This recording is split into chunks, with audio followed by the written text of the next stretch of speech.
안녕하세요. DJ 선아입니다. 오늘의 사연 시작해 보겠습니다. 안녕하세요. 저는 이제 막 의사가 된 30대 후반 여성인데요. 제가 의사가 된 이유는 어릴 적 많이 아파서였어요. 지금은 완치해서 건강하게 잘 살고 있지만 그 당시에는 암에 걸렸었거든요. 그것도 모자라 아버지는 사고로 돌아가셨지. 정말 최악의 시기였어요. 우리 엄마가 그때부터 파출부 일을 하시면서 정말 고생해서 절 키우셨죠. 집에서 병원까지 오고 가며 항암 치료를 받다가 제가 갑자기 쓰러져서 응급실에 갔던 적이 있는데요. 일단 급한 조치를 취해 나서 겨우 살아났을 때였어요. 그때 입원실이 없어서 응급실 침대에 누워 있었는데 주변이 너무 시끄러운 거예요.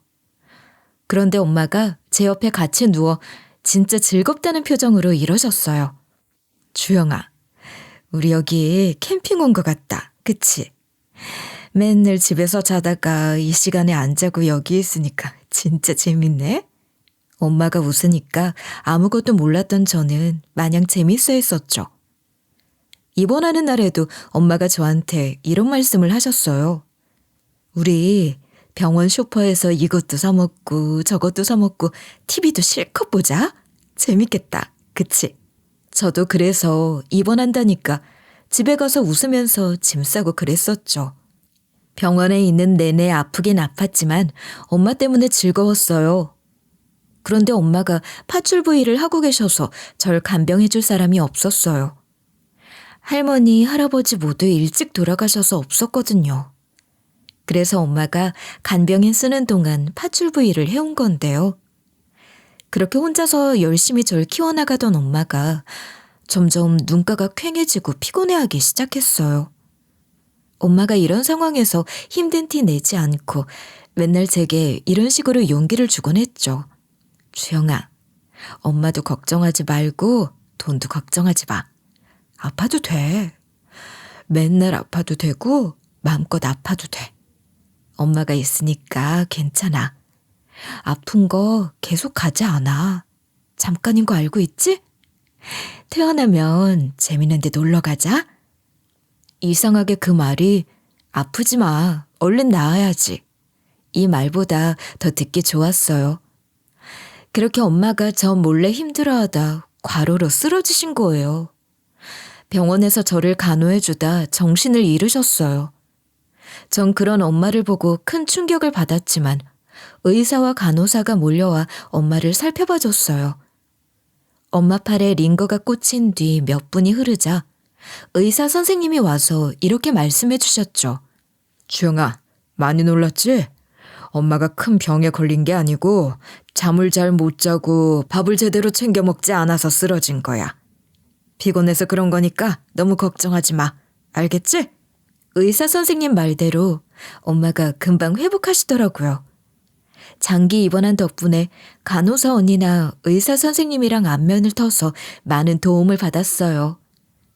저도 몇 개월 동안 입원하고 있다가 완쾌해서 퇴원하게 됐는데요. 나중에 알고 봤더니 그 의사 선생님이 제 진료비도 내주고 많은 도움을 줬대요. 그 후론 전 엄마와 저를 구해준 의사 선생님처럼 되고 싶었죠. 나이를 한 살 한 살 먹을수록 저는 남들보다 힘든 상황이라는 걸 눈치채고 또래 애들이랑 다르게 공부에 집착하고 열심히 살았던 것 같아요. 결국 의대를 목표로 수능도 봤지만 인생은 생각보다 쉽지 않았어요. 모의고사 때는 잘해놓고 수능 때 너무 긴장을 해서 전부 다 2등급을 맞아 망한 거예요. 가나다군 전부 다 의대에 넣었는데 허무하게 떨어져 버렸는데요. 그 뒤로 한참을 고민하다가 엄마한테 이리 말씀드렸어요. 엄마, 나 재수하고 싶은데 한 번만 더 해보면 안 될까요? 모르는 문제도 없었고 다 아는 문제였는데 생각보다 긴장을 너무 많이 해서 그랬어요. 힘들게 파출부 일을 하는 엄마한테 더 이상 도와달라고 하고 싶지 않았지만 모의고사 성적이 너무 좋았기에 욕심을 부렸어요. 엄마가 제 말을 듣고 고민하시더니 제 손을 꼭 잡으면서 말씀하시더라고요. 주영아, 의대에 안 가도 되니까 의대에 너무 집착하지 마. 네가 너무 긴장한 건 의대에 가야 한다고 집착하니까 그런 거야. 이번에 공부해서 다른 대학에도 지원해봐. 알았지? 엄마가 절 걱정해 주시며 고시원과 재수학원을 끊어주셨어요. 정말 다행이었죠. 재수학원에서도 1등을 했고 아무리 성적이 안 좋아도 30등 아래로 떨어지지 않았거든요. 이번에는 진짜로 의대에 합격할 수 있을 것 같았어요. 그런데 또 수능을 망친 거예요. 원인은 저한테 있었어요. 수능만 보면 가슴이 쿵쿵쿵 뛰고 손이 떨리는 고질병 때문에 그랬거든요. 이때부터 심적으로 너무 힘들어졌어요. 고시원 침대에 누워서 멍하니 있었죠. 밥도 안 먹고 한참을 그러고 있었는데요. 재수학원 선생님한테 전화가 와서 받아보니 와서 이야기 좀 하재요. 제가 그때 무슨 정신으로 학원을 갔나 몰라요. 선생님이 상담실로 들어오라고 하길래 갔더니 이리 물어보시더라고요. 의대 진학한 건 어떻게 됐어? 설마 다 떨어진 건 아니지? 다 떨어지더라도 너무 낙심하지 마. 내년이 또 있잖아. 요즘 대학 진학이 무조건 정답은 아니니까 대학에 또 집착하지 말고. 선생님이 절 위로한답시고 뭐라 말씀하셨지만 하나도 들리지 않았어요. 그저 고개만 숙이고 있다가 상담실을 빠져나왔는데요. 그때 마침 엄마한테 전화가 왔길래 엉엉 울면서 이야기하고 말았어요. 엄마, 나 또 떨어졌어. 나 이제 의대 아니면 안 될 것 같은데 어떡해? 한 번만 더 해보면 안 될까? 마지막 기회 한 번만 주라. 엄마, 내가 이번엔 진짜 잘할게. 제가 눈물 콧물 쏟아내며 또 재수할 기회를 얻어내고 있었어요.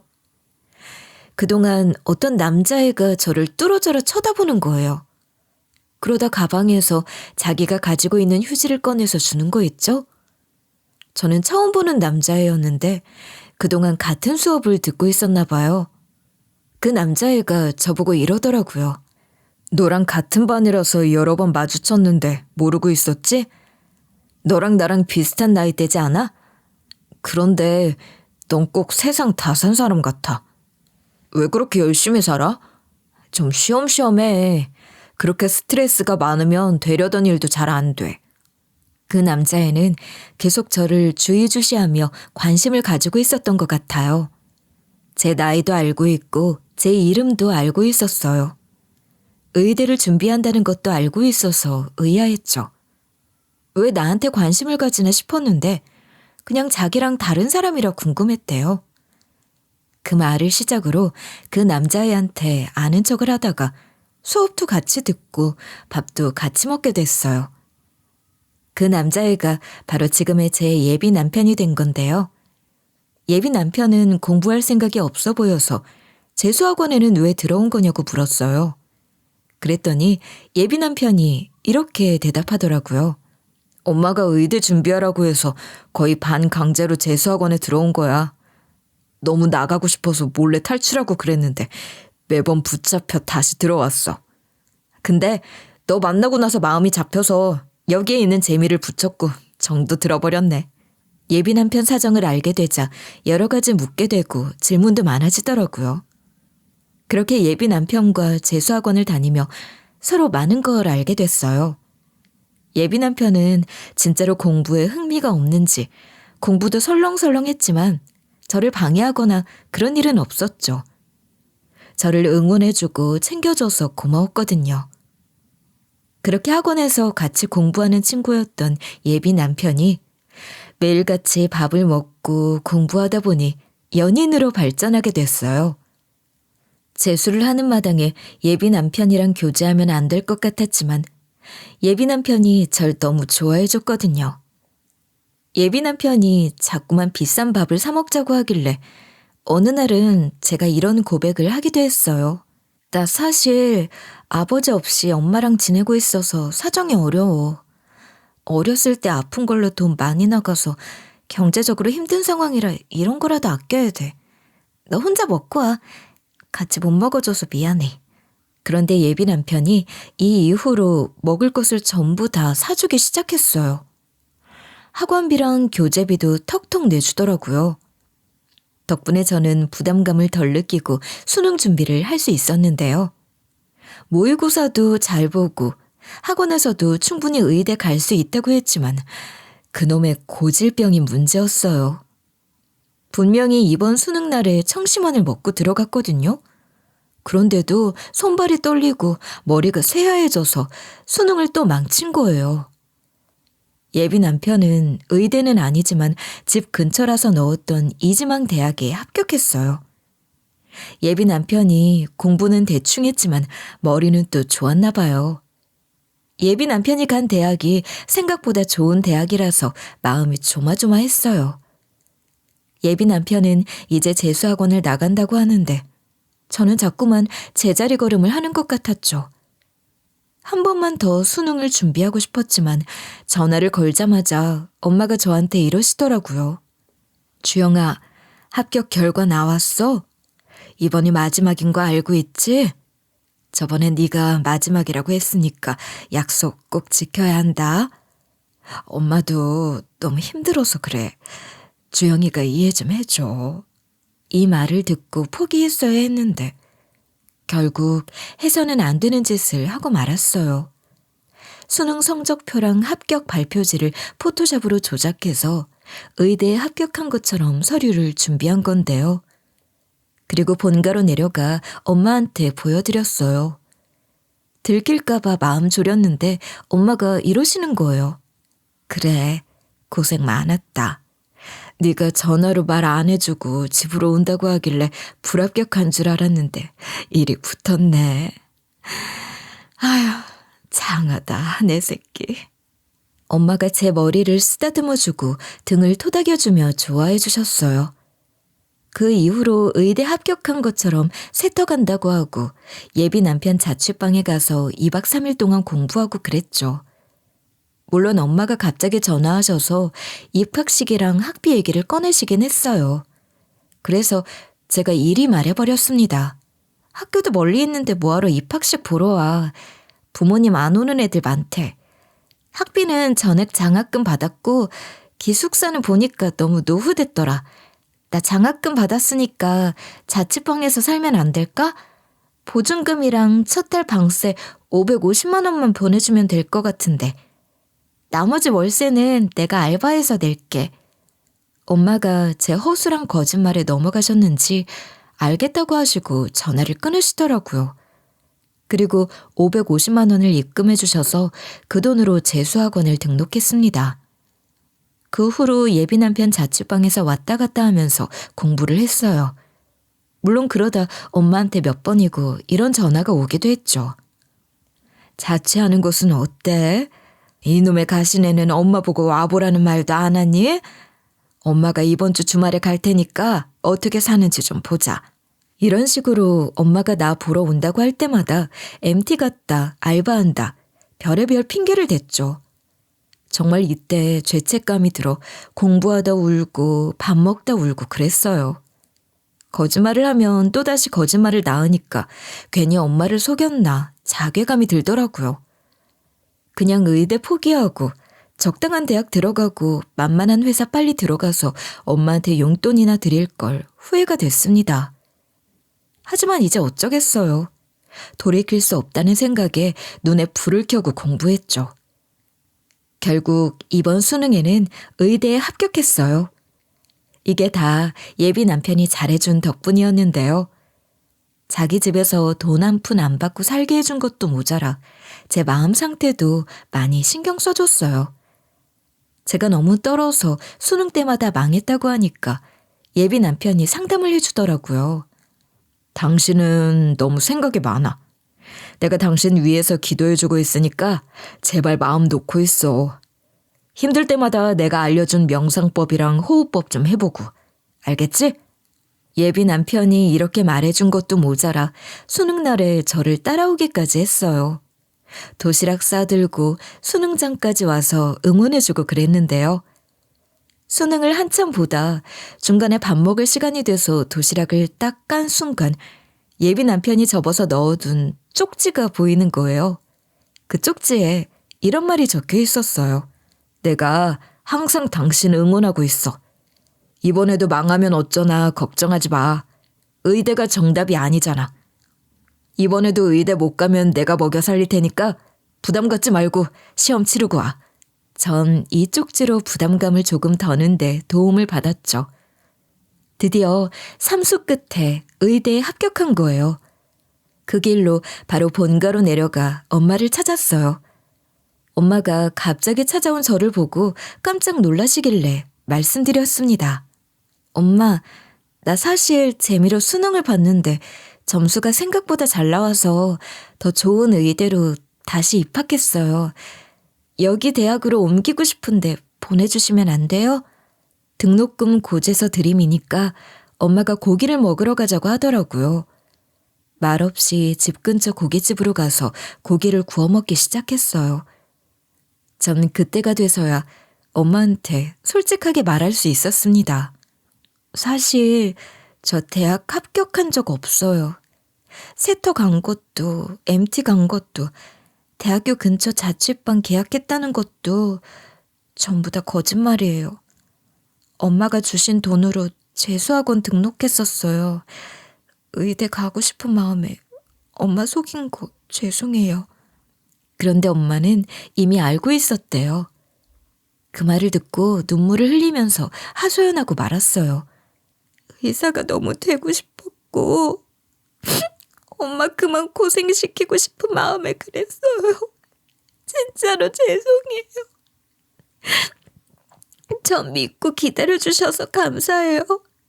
제가 이제 엄마 호강시켜드릴게요. 제가 어깨를 들썩이며 울고 있으니까 엄마가 그런 저를 안고 토닥여 주셨어요. 그로부터 6년이 흐르고 전 졸업 후 국시에 합격했습니다. 그동안 절 위해 인생을 다 바친 엄마와 언제나 절 생각해주는 예비 남편 덕분에 행복했어요. 이제 엄마가 파출부 일도 그만두고 제가 주는 용돈으로 생활하고 계셨거든요. 예비 남편은 그동안 대학 다니다 군대 다녀오고 제대 후 대학을 졸업했어요. 졸업 후 짧게 유학을 다녀온 뒤에 대기업에 입사하는 엘리트 코스를 밟게 되었는데요. 전 그런 예비 남편과 장기 연애와 장거리 연애를 하면서 우리 사이가 변하지 않으니 결혼할 생각을 하고 있었어요. 예비 남편도 저랑 결혼하고 싶다고 해서 양가 부모님께 결혼을 허락받으러 가자고 했죠. 양가 부모님과 약속을 잡았고 먼저 저희 엄마 집에 가게 됐습니다. 우리가 워낙 오랫동안 사귀어서 엄마도 예비 남편의 존재를 알고 있었어요. 예비 남편과 인사를 나눈 뒤 차 한 잔을 기울이다가 엄마가 이런 말씀을 하시더라고요. 나는 우리 예비 사위 집안이 너무 잘 살아서 부담스럽다. 사돈어른 될 분들이 결혼을 허락하더라도 우리가 급에 안 맞는 집안이라서 딸이 힘들어할까 봐 걱정돼. 엄마가 이러셔서 제가 단호하게 답해드렸어요. 그런 건 걱정하지 마. 이제 내가 의사라서 예비 남편보다 벌이가 더 많으니 최종적으로 보면 비슷한 조건이야. 그런데 엄마가 그 말을 듣고 머뭇거리다 이러시는 거예요. 우리 집안엔 아버지 자리가 비워져 있으니까 그렇지. 이러시니까 예비 남편이 끼어들어서 바로 이야기해줬어요. 그 부분에 대해서 전혀 걱정하실 거 없습니다. 저랑 제 집안도 부족한 부분이 많이 있어요. 장모님께서 전혀 부담스러워할 거 없으니까 신경 쓰실 거 없으세요. 예비 남편이 나서서 이런 식으로 대꾸해줘서 고마웠어요. 엄마가 결국 이런 예비 남편의 섬세하고 어른스러운 언행에 결혼을 허락해 주셨는데요. 이제 예비 시댁으로 가서 예비 시부모님께 결혼을 허락받으러 가려고 했는데 너무 긴장됐어요. 시어머니 하면 며느리를 못살게 굴고 잔소리하고 견제하고 질투하는 이미지라서 그랬나 봐요. 그런데 예비 남편이 시댁 앞에 서서 갑자기 이러는 거예요. 뒤늦게 고백할 게 있는데 사실 엄마랑 아버지 사이가 안 좋아서 따로 살고 있어. 이혼한 건 아니고 별거 하고 있는데 말 못해서 미안해. 그리고 엄마가 나랑도 사이가 안 좋아서 거의 연락을 안 하고 있어. 제가 이 말을 듣고 너무 황당해서 이것저것 묻기 시작했어요. 그게 무슨 소리야? 이제 어머님이랑 연을 끊었다는 소리야? 그럼 아버님이랑만 연락하고 지내? 이 중요한 걸 왜 이제 말한 건데? 결혼할 사이에 이런 거 숨기고 있으면 안 된다 혼을 냈더니 예비 남편이 이러더라고요. 너랑 결혼하고 싶은데 콩가루 같은 집안 사정 알면 헤어지자고 할까 봐 무서워서 그랬어. 이거 말고 더 이상 숨기는 거 없으니까 우리 엄마는 없는 셈 치고 아버지한테만 인사드리자. 그동안 밥 먹듯이 거짓말하는 사람도 아니었고 처음으로 저한테 걸린 거짓말이었어요. 저한테 피해가 오는 거짓말도 아니라서 이번만큼은 넘어가기로 한 거죠. 그래서 일단 예비 시댁으로 들어가 예비 시부한테 인사를 드렸는데요. 다행히 예비 시댁에서 특별한 일이 일어나지는 않았어요. 예비 시부가 절 보자마자 환하게 웃으면서 이렇게 말씀해 주셨거든요.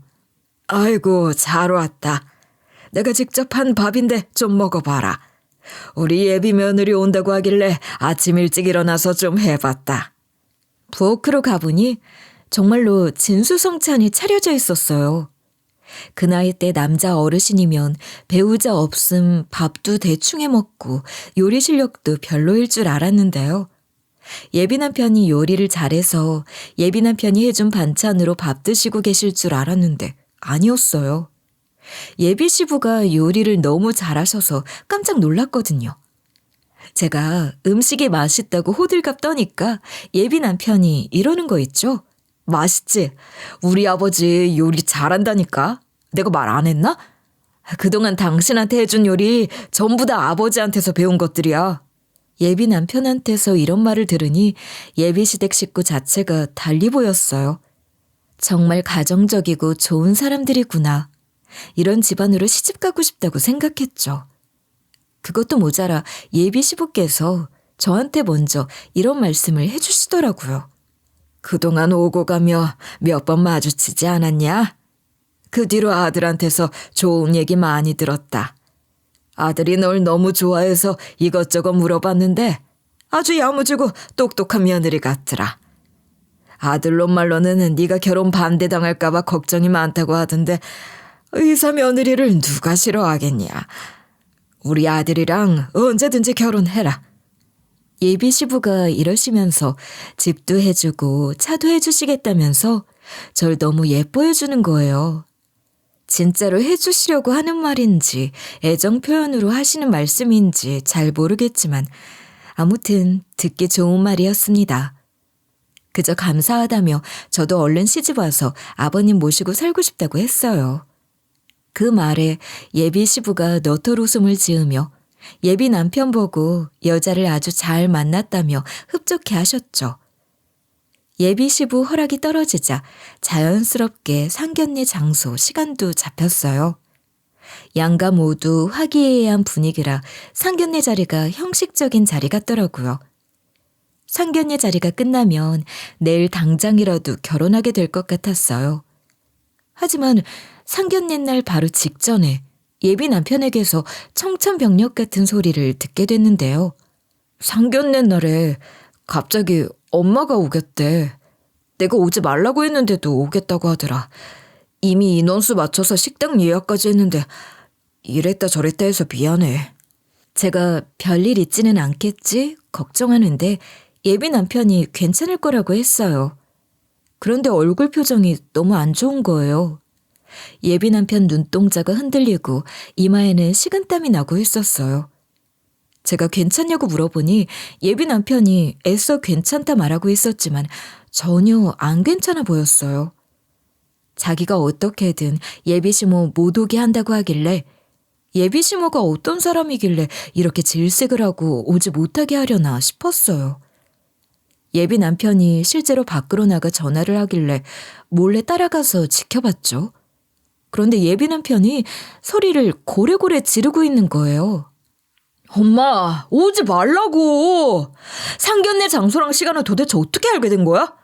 아버지 공갈에서 알아낸 거지? 와서 개지랄 떨 거잖아. 엄마 때문에 우리 집안 망한 거 알아? 며느리라고 하대하고 막대할 거 뻔히 다 알고 있는데 내가 오게 할 것 같아? 만약에 엄마가 상견례 자리에 와서 뭐라 막말하면 엄마가 뭐가 없어. 반드시 복수할 거야. 예비 남편이 진심으로 화내는 모습을 처음 봐서 깜짝 놀랐어요. 그때 예비 남편과 눈이 마주쳤는데요. 예비 남편이 저를 보고 흠칫하더니 저한테 와서 뭐라 했는지 아시나요? 엄마가 당신한테 해코지 못하도록 방법을 준비해놔야겠어. 일단 우리 엄마가 상견례 자리에서 어떻게 하는지 지켜보자. 도대체 무슨 방법을 쓸 거냐고 물어보니 예비 남편이 다 방법이 있다면서 제게 기가 막힌 말들을 전해주더라고요. 수월하게 진행될 줄 알았던 결혼 준비 과정이 점점 불안해지기 시작했어요.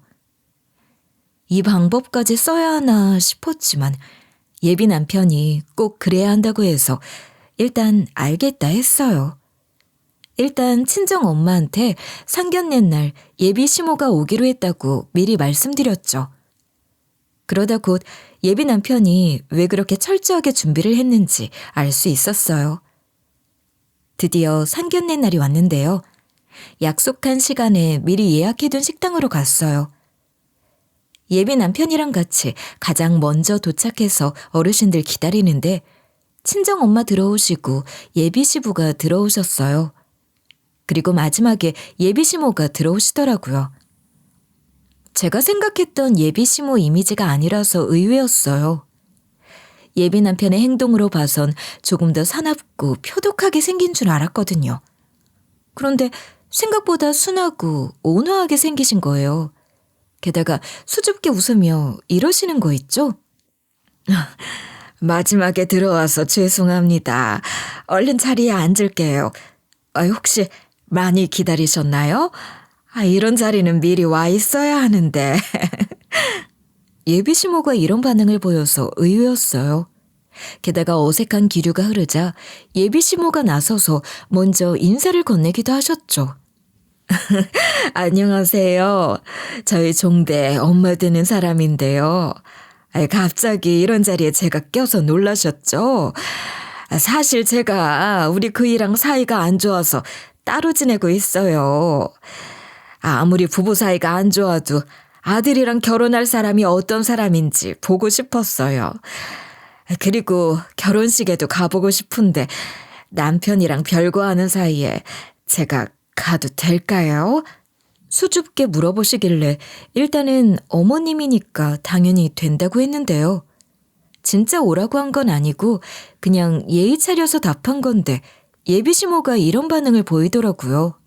아이고, 시어머니가 없는 줄 알고 상견례 자리 잡았을 텐데 좋게 대답해줘서 고마워요. 우리 아들이 고른 여자니까 착하고 마음씨 좋을 줄 알았어. 결혼하면 우리 아들이랑 참 잘 맞을 것 같네. 오자마자 결혼 반대하고 깽판 칠 줄 알았는데 의외의 반응을 보여서 당황스러웠는데요. 그것도 모자라 예비 남편이랑 예비 시부 표정이 어두운 거예요. 탐탁지 않은 표정으로 아무 대꾸도 안 하길래 또 침묵이 흘렀죠. 어쩔 수 없이 제가 마음에도 없는 말들을 늘어놨어요. 그리 말씀해줘서 감사해요. 결혼한 뒤에도 예쁘게 잘 살게요. 예비 남편이랑 예비 시부가 이토록 불편해하는데 제가 예비 시모를 마냥 반가워하며 좋아하긴 좀 그렇더라고요. 저도 마음 한켠에 불안함이 막 치솟고 있었어요.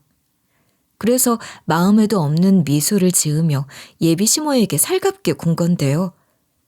여기서 엄마도 어색하게 있으시다 한 말씀 하셨어요. 사부인도 아들을 참 잘 키우신 것 같아요. 예의 바르고 말솜씨가 참 뛰어난 것 같더라고요. 이때 예비 시모가 며느리를 똑똑하고 야무지게 잘 키워주셔서 감사하다고 말하며 꾸벅 고개를 숙이더라고요. 진짜 흠잡을 데 없이 좋은 시어머니처럼 보였어요. 그런데 예비 시부가 갑자기 헛기침을 하더니 화장실 좀 다녀오겠다는 거예요. 바로 그때 예비 남편도 자리에서 일어나서 같이 가자고 했어요. 다 큰 남정네들이 왜 화장실을 같이 가겠다고 하겠어요? 이 상황에 작전대로 하려나 싶어서 마음 졸이고 있었죠.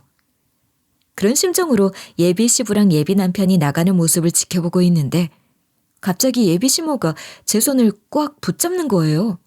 마치 제가 같이 못 나가게끔 붙잡고 있는 것 같았어요. 왜 그러시냐 물었는데 예비 시모가 아무 말도 안 하시더라고요. 그동안 예비 시부랑 예비 남편이 나가서 문 닫히는 소리가 들렸어요. 바로 그때 예비 시모가 얼굴색을 싹 바꾼 뒤 엄마를 뚫어져라 쳐다보면서 입을 열었습니다. 우리 아들과 결혼한다는 여의사가 아줌마 딸년이야? 이게 어렸을 때 암 걸린 것이라며? 머리가 좋으면 뭐해? 피가 썩었는데. 난 피가 깨끗해서 그 흔한 감기도 잘 안 걸리거든. 근데 우리 아들이 너 같은 거랑 만나서 우리 손주도 암 걸리면 어쩌려고? 아, 아들 말 들어보니까 머리도 그렇게 안 똑똑한 것 같더라. 예비 시모가 갑자기 확 변해버려서 놀라서 굳어버렸어요. 제가 인상을 팍 쓰고 이게 뭔 상황인지 파악하려는데 예비 시모가 계속해서 말하더라고요. 너 삼수해서 의대 갔다며? 우리 아들도 삼수하면 의대 갔겠다 얘. 뭘 그렇게 의수대고 그래. 우리 아들이 네가 수능날 너무 긴장해서 그런 거라고 하던데 그거 다 쿨하지? 머리가 멍청해서 계속 떨어져서 겨우 붙은 거 아니야. 아유, 나도 우리 아들 달달 볶아서 의대 가라고 할 걸 그랬다. 걔가 머리가 참 똑똑한데 공부에 흥미가 없어서 억지로 재수학원 보내놨는데도 의대 안 가고 기어코 지가 가고 싶은 대학 가더라. 공부를 귀찮아하던 예비 남편이 왜 재수학원에 갔나 했는데 전부 다 예비 시모짓이었던 거예요. 제 욕심 채우려고 예비 남편을 재수학원에 집어넣었나 봐요. 제가 경악스러워하며 지금 뭐 하는 짓이냐 물어보니 예비 시모가 공갈을 해댔어요. 네가 의사라서 우리 아들이랑 결혼하는 거 허락해 줄 테니까 돈을 줘. 한 달에 300만 원이면 되거든? 어차피 시부모님 용돈 챙겨줄 거잖아. 시모 용돈 더 준다고 생각하고 달마다 300만 원 바치라고. 안 그러면 너랑 아들 못 살게 굴어서 어떻게든 이혼시켜 줄 테니까. 이때 제가 겁을 먹고 돈을 주겠다고 하겠어요? 예비 남편이랑 예비 시부가 왜 학을 떼고 싫어하는지 알 것 같더라고요. 하지만 저도 만만치 않은 여자라 웃으면서 말해줬어요. 제가 상견례 자리 오기 전에 어머님에 대해 엄청난 얘기를 계속해서 들었는데 제가 아무 준비도 없이 이 자리에 왔겠어요? 어머님 생각보다 제가 똑똑해서요. 어머님이 하는 말 전부 다 녹음했어요. 어머님이야말로 저한테 빌빌대며 눈치 보셔야 해요. 저는 300만 원 그딴 돈 줄 생각 없고요. 오히려 벌금으로 전 재산 탈탈 털릴 생각 없으시면 그냥 용서 비세요. 저랑 엄마는 물론 제 남편 될 사람이랑 아버님께도 잘못했다고 하세요. 앞으로 집안 사람들 만나려고 하지도 않고 연락도 안 하겠다고 약속하시면 이 녹음본으로 고소 안 할게요. 예비 시모가 이쯤 되면 깨갱거리며 미안하다고 할 줄 알았어요. 조용히 사라질 테니 녹음본 지워달라고 할 줄 알았는데 제 예상을 빗나가더라고요. 갑자기 식당 안이 쩌렁쩌렁 울릴 정도로 깔깔깔 웃더니 저보고 이러는 거예요.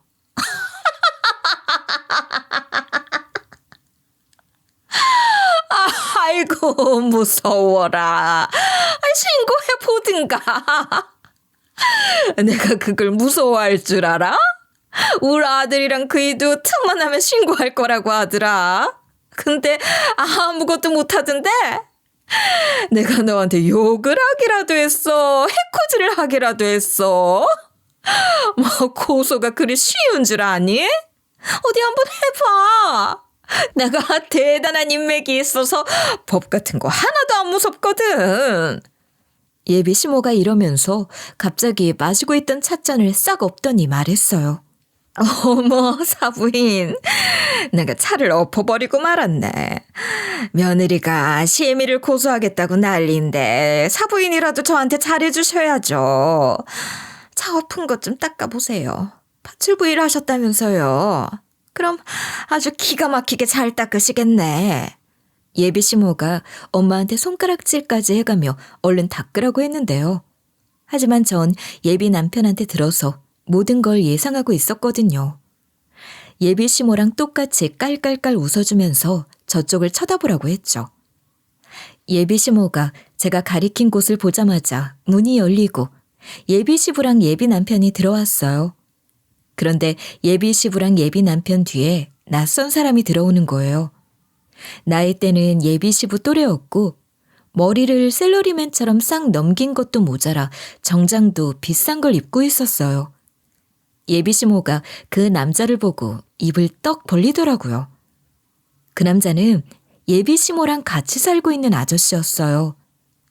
예비 시모가 우리한테 한 것처럼 가식을 떨면서 붙잡고 있는 아저씨였던 거죠.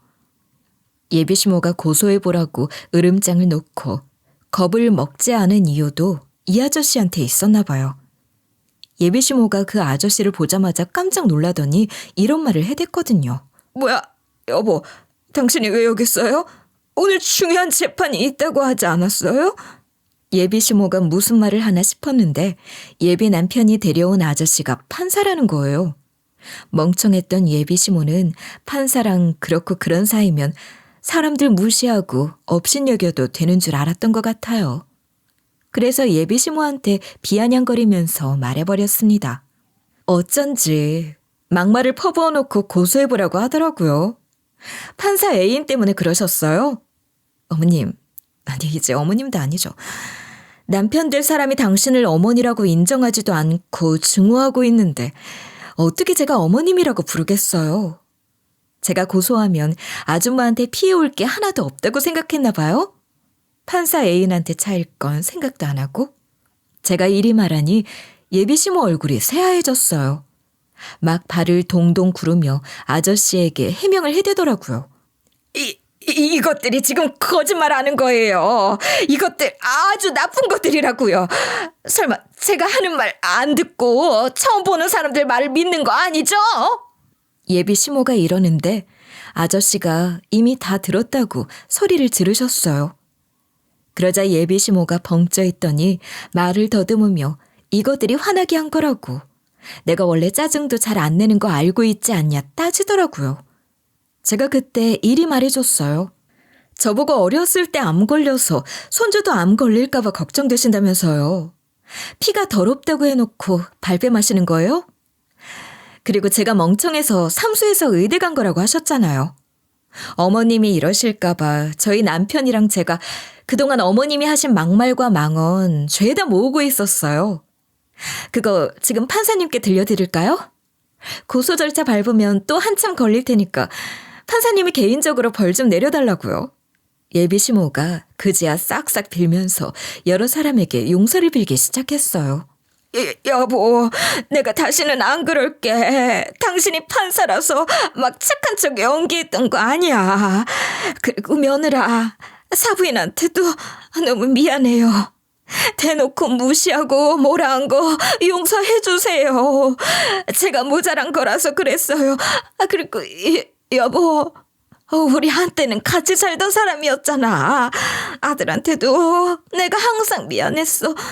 내가 그동안 못 살게 군 거 전부 다 사과할게.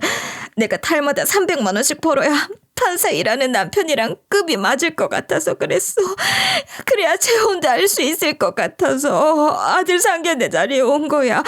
다신 안 그럴게. 이런 일 없도록 할 테니까 우리 그이한테 말 좀 잘해줘. 그래야 내가 재혼할 거 아니야. 예비 시모가 사과하는 꼴을 보니 더 열이 받더라고요. 처음 봤는데도 이렇게 눈꼴 시려운데 예비 남편은 오죽할까요? 예비 남편은 길길이 날뛰며 소리를 지르기 시작했죠. 뭐? 고작 돈 때문에 갑자기 찾아와서 이렇게 결혼을 회방 놓으려고 해? 엄마 때문에 파혼하게 생겼는데 내가 용서해 줄 것 같아? 남편이 씩씩대면서 우리가 미리 얘기 나눴던 참교육 계획을 실행하자고 했어요. 예비 남편이 그동안 모아둔 예비 시모의 망언과 막말이 담긴 녹음본과 문자를 한꺼번에 다 같이 보여줘 버렸는데요. 판사 아저씨가 녹음본을 듣고 문자를 보더니 길길이 날뛰면서 예비시모에게 고함을 지르더라고요. 당신 이게 사실이야? 설마 했는데 전 남편이랑 아들한테 이런 말한 게 사실이냐고? 내 앞에서 천사인 척 가증스럽게 연기한 거였어? 나 당신이랑 재혼할 생각도 없고 만날 생각도 없으니까 썩 꺼져. 예비시모는 내쫓기면서 판사 아저씨한테 잘못했다고 매달렸지만 받아주겠어요? 아저씨가 동거하고 있는 집에서 짐 싹 다 뺄 테니 나가라고 했죠. 예비시모가 헤어지자는 아저씨의 바짓가랑이를 붙잡았지만 바로 걷어차이더라고요. 아저씨는 그 길로 식당을 나가버렸어요. 그러니까 예비시모가 뒤늦게 저희 쪽으로 와서 이러는 거예요. 아들아, 며느라, 이제 나 갈 곳도 없는데 어쩌면 좋냐. 내가 그동안 아저씨 집에서 얹혀 살고 아저씨 돈으로 먹고 사느라 일한 적이 없어. 돈이라도 좀 주면 안 되니? 아들아, 아무리 그래도 내가 네 엄마잖니. 이런 식으로 간청하는데 들어줄 사람이 있겠어요? 저희가 무시하니까 예비시모가 예비시부한테 매달리는데 예비시부가 밀어내고 이번엔 예비 남편한테 매달리다가 걷어차였어요. 이번엔 저한테 매달리길래 기가 막힌 제안 한번 해봤습니다. 얼마 드리면 돼요? 제가 드리는 돈은 안 갚으셔도 돼요. 대신 공짜로 드릴 테니까 엄마한테 무시해서 죄송하다고 싹싹 빌어보세요. 어머님이 비시는 거 보고 생각해 볼게요. 예비시모가 기다렸다는 듯이 무릎으로 기어가더라고요. 그리고 엄마 앞에서 싹싹 빌고 있길래 제가 소리쳤어요.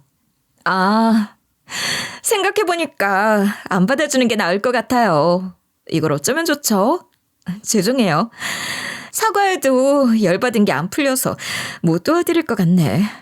제가 장난식으로 비꼬니까 예비시모가 이 와중에 성질을 내더군요. 사과했잖아! 왜 한 입 가지고 두 말 하는 건데? 공짜로 돈 빌려준다면서 사람이 돼가지고 앞뒤 다르면 쓰겠니? 이런 식으로 어이없게 따지고 들길래 제가 비웃어줬죠. 제가 생각해보겠다고 했지 사과 받아준다고 했어요? 전 어머님이랑 다르게 거짓말하고 사람 속이는 짓은 안 하거든요. 약속대로 생각은 해봤으니까 가볼게요. 그랬더니 예비시모가 할 말을 잃고 허망한 표정으로 멍하니 주저앉아 있더라고요. 우리는 그런 예비시모를 두고 나왔어요. 식당 밖으로 나오자 예비시부, 예비 남편이 어색하게 서 있었죠. 그러자 엄마가 먼저 나서서 입을 여셨어요. 사돈 어른은 저희한테 더 하실 말씀 없으신가요? 이대로 결혼시킬 수도 없고 파혼시킬 수도 없으니 근처 카페로 가서 얘기 나눠보게요. 엄마의 제안에 다 같이 근처 카페로 향하게 됐는데요. 카페에 들어가고 음료가 나오는 동안 누구 하나 쉽게 입을 열지 못했어요. 그러니까 예비시부가 갑자기 엄마를 붙잡고 오열하면서 이런 말을 하시는 거예요. 죄송합니다. 이게 전부 다 여자를 잘못 만난 제 탓입니다. 사실 저 사람도 진짜 우리 아들 낳아준 친모도 아니에요. 친모는 우리 아들 낳자마자 숨을 거뒀는데 한참을 혼자 살다가 아들이 성인 될 때쯤부터 만난 사람입니다. 저도 정말 참하고 좋은 여잔 줄 알았는데요. 근데 어느 순간 얼굴색이 싹 바뀌더니 돈을 요구하고 재산 뜯어내려고 했습니다. 아들한테도 의사 강요하고 자기 입맛대로 말과 행동을 고치려고 했어요. 아들한테까지 그러는 거 보고 크게 깨닫고 헤어졌으니 우리 아들 결혼 다시 한번 생각해 주세요.